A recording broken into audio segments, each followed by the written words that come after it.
river, for spacious skies, for cotton fields we fled. Purple mountains, speckled red, of the whip that brought bloodshed. America, we shed disgrace on thee. Crown thy name with greater shame, from sea to shining sea.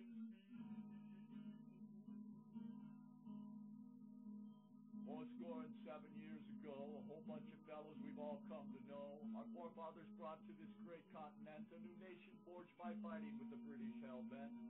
Conceived in purest liberty, baptized in sad bloodshed, in dedicated propositions I hope that they all meant.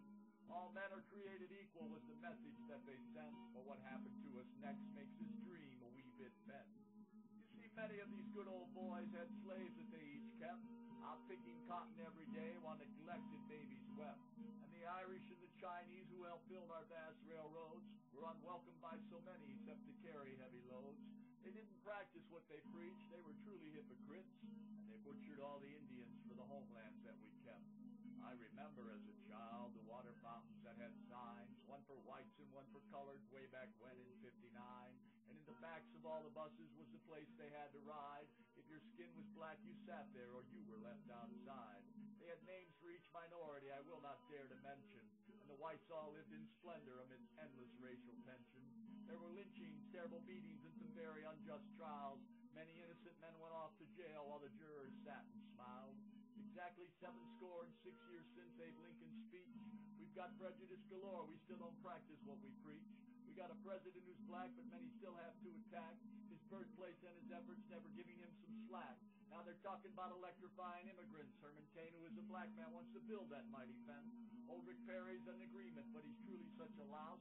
He had folks without a green card working daily on his house. And those poor who have no health care need to just get out and work. But unemployment's running rampant. Most jobs offer them no perks. The Constitution's a dilution from those men who once held slaves. Each human heart holds the solutions for the somewhat free and brave. I wonder if 77 years ahead from now, we'll have put to death our prejudice with perfect peace somehow. Or will we hand it down to children who will hand it down again? By our actions and our words that never let the hatred end? God's skin is multicolored, we were all created equal. Heaven will not welcome prejudice, it's meant for loving people. I only write the truth, and if it bothers you, that's good. Turn your bothers into brothers. Let's create a brotherhood.